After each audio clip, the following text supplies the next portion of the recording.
What's up, YouTube? Welcome to the Bible Wisdom YouTube channel, Counting Wisdom podcast.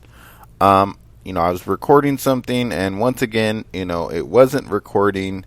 And so when I looked down at my phone, I got a phone call and realized, oh, wow, this has stopped recording. Now, usually when I get a phone call,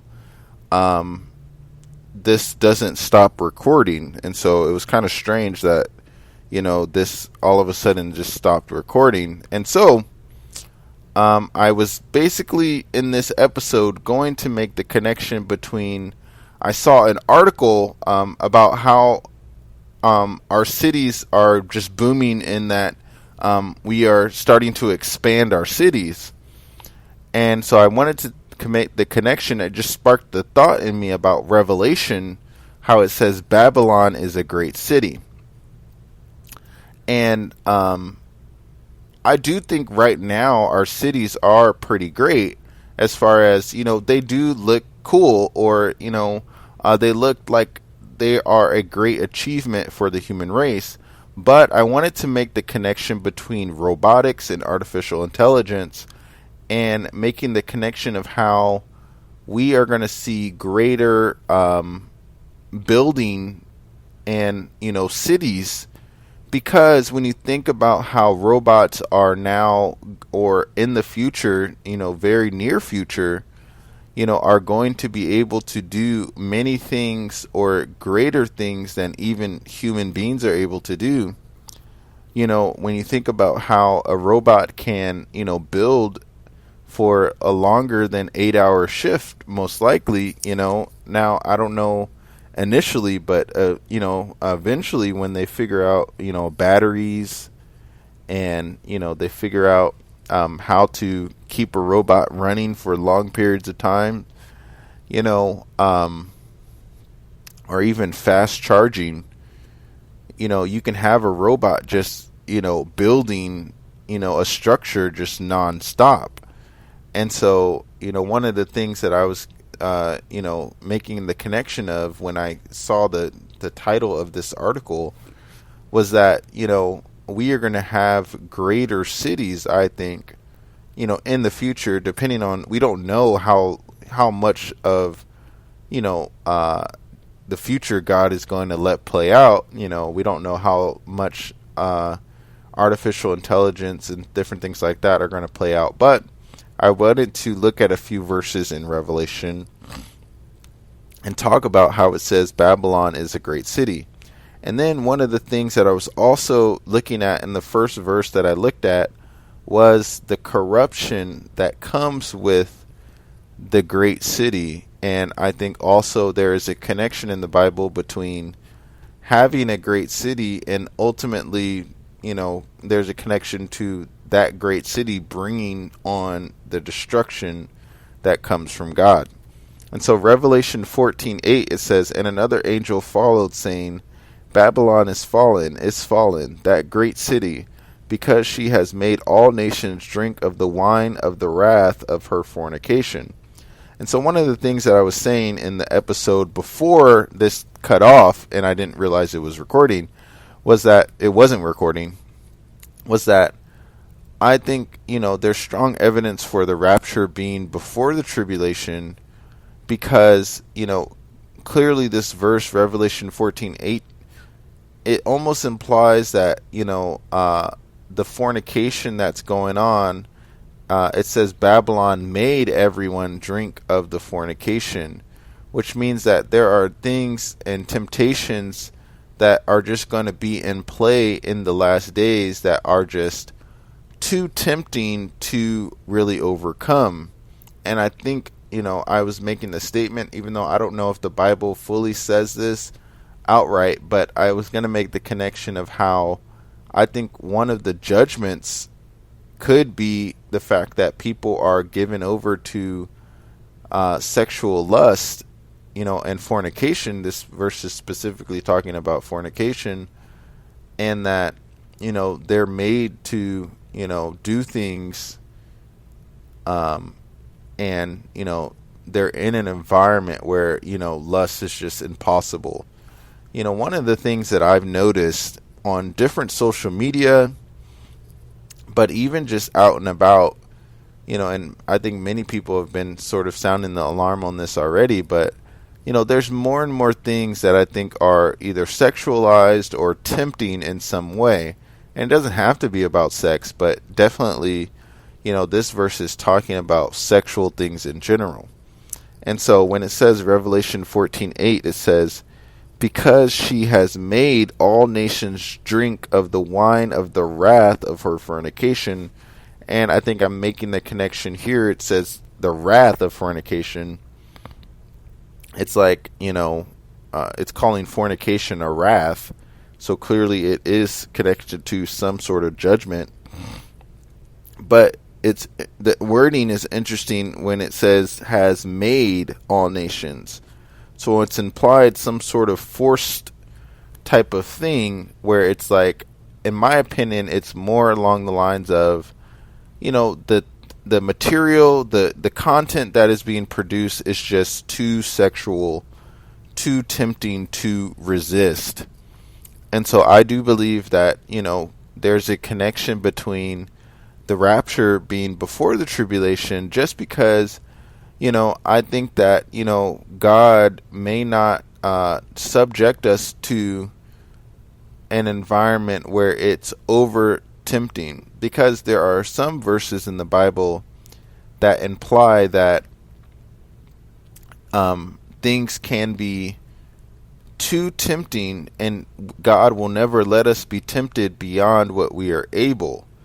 Now, that verse, I think, has some mystery behind it, because we all know that there are some things that do seem to tempt us and get us to, do it. But I think definitely over time, we can build up a resistance against certain tempting things and not necessarily have an appetite to do those things. And so one of this, Revelation 14:8, simply could be implying that, that time of overcoming, may not ever really come. And, you would just be constantly, subject to, this verse is talking about fornication. And so when you look at, the connection between artificial intelligence, when you look at the connection between robots and, obviously robots having some sort of sexual component to them, I don't know. That could be it. Also, fake videos that are made, people making different fake videos that, are just so tempting that, oh, I gotta look at this, or I gotta watch this thing. And so, that's one thing that I wanted to mention, even though this episode isn't really about that. So let's keep moving on to other verses. Revelation 16:19 says, now the great city was divided into 3 parts, and now the cities of the nations fell. And great Babylon was remembered before God, to give her the cup of the wine of the fierceness of his wrath. And the woman, Revelation 17:18 says, and the woman who you saw is the great city, which reigns over the kings of the earth. Revelation 18:2 says, he gave a mighty shout, Babylon is fallen, that great city is fallen. She has become a home of demons, a home for demons. She is a hideout for every foul spirit, a hideout for every foul vulture, and every foul and dreadful animal. Revelation 18:16 says, and saying, alas, alas, that great city that was clothed with in fine linen, purple and scarlet, adorned with gold and precious stones and pearls. So anyway, there's a few more verses that go on to talk about how Babylon is a great city. And so when I saw the article on how, different cities are starting to grow, or people are starting to build more, as technology advances, I really wanted to just focus on, how the robots and, artificial intelligence, I think, can link to, having a greater capacity to, build. you know, I think that once they figure out, fine tune these different robots, I already saw that Amazon was already, starting to incorporate robots into their workforce. Now, when I was working at a company, maybe a year ago now, a couple years ago, I know Amazon, I saw on the street, Amazon had these kind of four-wheeled little kind of like a RC car, but it was like completely robotic, and I guess you could put a package inside the RC car and have it, drive up to your door. Now, my opinion on that was that, oh wow, I don't think that's going to work, and it just seemed like it wasn't fully thought through. But I know I just saw them testing it in a neighborhood, and I think they probably came to that conclusion, at least for now, until they work out the kinks, that, oh, this is not really going to work. Now, I don't know. They could be doing this thing in a certain area, because I know that also Walmart has been using drones, little flying drones in Texas, or I think it was Texas, to deliver food and or deliver different packages. And so, I know that in the beginning they're kind of just trying to test some of this stuff out, or just try to use it to the best of their ability. But, when you think about, time moving on and the advancement of these things, it will get better, and of course, the humanoid robots. When you think about, them having a big battery life, or, maybe even no battery at all, maybe they are solar powered or air powered or water powered, or something like that, where they figure out some new type of energy source. And so these things are always on, always able to work, and you talk about, them having the ability to, grip a handle, or, use their fingers or thumbs like any person can. And I know there's probably a lot of programming, that they will have to do. But anyway, when they figure out, all the getting all the kinks out of these humanoid robots, it will be, crazy to see the building that they're able to do. It's not only just, having them in maybe a warehouse setting and able to, pick up a box and,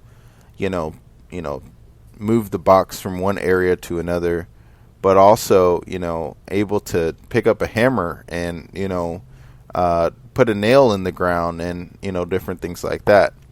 Now, I do think, that side is kind of cool. I'm not fully against robots, until maybe God says otherwise. But, I do think, obviously the sexualization of robots, having some sort of sexual component to a robot, I know they've even had that in some of the movies that I've seen out. I know the recent movie, The Creationist, one of the guys in there had a robot as a girlfriend. And so, it was just such an advanced robot where, it obviously implied that, he had some sort of sexual relationship with this robot. But, these are things that they're actually trying to do. And so when you think about, I don't know, especially the ethical side of it, where you're like, oh, it's unethical to have an app where you can call, someone to have sex with, like a prostitute.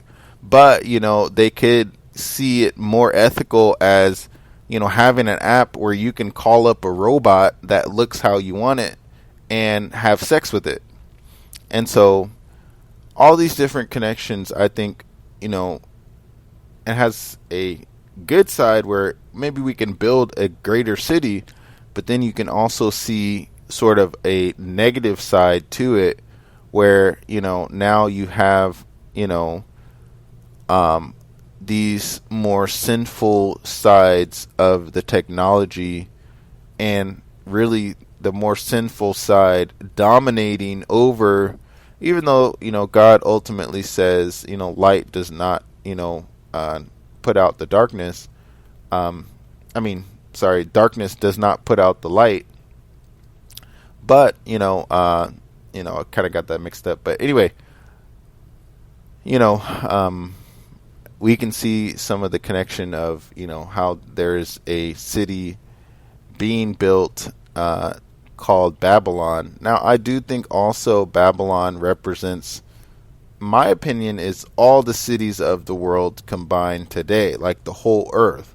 But I know some people specifically mention Babylon meaning a certain part of the world, like a place near Saudi Arabia, or kind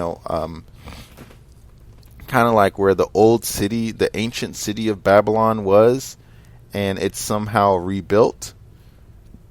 Now, I didn't think that, I couldn't really see Babylon being rebuilt, but now I can sort of maybe see how some Bible scholars can think that, Babylon can be rebuilt, in that if you were to really, especially how fast they're working on these robots, if you were to really, fix the problems that they're having with the robots now and really get them more advanced, you could possibly build a city, especially in, kind of a place that, can be habitable on this earth. You could probably build big city in, really not that much time, compared to now. I was already thinking that, well, I do believe Jesus is coming back, so I don't know if the theory that, the ancient Babylon that, the Bible talks about, like when King Nebuchadnezzar ruled, I don't know if that will be rebuilt. But yet, when you make the connection between, how they can have robots, really rebuilding this area, then maybe it's possible. But, my opinion is most of this stuff we do just have to wait and see. I do think that, hey, if we are sort of here if we're here during that time of, this great sin and temptation time frame, then, yeah, we do have to make certain changes. I think some practical changes might be, hey, I might go without a smartphone or go without a laptop. I don't know. I mean, you could see that, maybe the use of the internet is, probably not that good to have, when you think about, all that there is on the internet. I know that I've been on Facebook and have seen porn on Facebook, that just popped up, just an ad on Facebook. And you think about, maybe people who are sort of, unsuspecting of that, and then you think about, all the different age groups that are using Facebook. It is messed up for Facebook to do that, and I know they've been in court, because of, their problems, but also, different social media. It's not just Facebook. I think it's just the internet in general that, it's not necessarily, hey, we don't like this pornography or these temptations out there. It's more, hey, just don't do it in public. Don't do it in front of someone, and, keep it private, and, then we're okay with that. And I know some areas are getting more relaxed about that, as far as, I know there's some areas that do have, prostitution going on and different things like that. And so you can see how, um, it's not just sexual things, but it's also, I think exploitation of workers. I know that many of us, who don't have maybe a management type of job, hey, we know that they're not paying us right. They're not paying us right, or they're not promoting us right. And so, you can tell how there's so many different things wrong, with this, society. And so, anyway, thanks so much for checking out this podcast. I know that, um, we do have to really realize that there's a good reason why God doesn't allow, us to go on. I know that sometimes I can sort of question, hey, why does God, have to destroy the world in some way? But then, when you realize, how sinful we people can be, and, how hard it can be sometimes to even live a Christian life, well, where the environment is becoming harder and harder. You think about Adam and Eve, their temptation was really just eating a fruit from a tree, which the concept isn't really that evil, even though the contents of the tree were evil, but, still now today we're exposed to a whole bunch of different, other things that, we're looking for the rapture to be taken out of here. And so, anyway, thanks so much for checking out this particular episode. I do think, yes, it's great to have, a big city or, robots out there being able to help. I know that, hey, if a robot was affordable, it would greatly benefit my life. I know that, hey, I could have a robot, if I need to move, pick up my stuff and pack all my stuff and move my gear, but at the same time, there are some real downsides that I think come with the advancement of society, and I just don't think we have too much more time, even though I do think it will take some time for, robots to be developed, for sure. I think that, they're already making great progress, but, I know they're probably working around the clock, And so, anyway, thanks so much, and I will talk to you on the next one. See ya.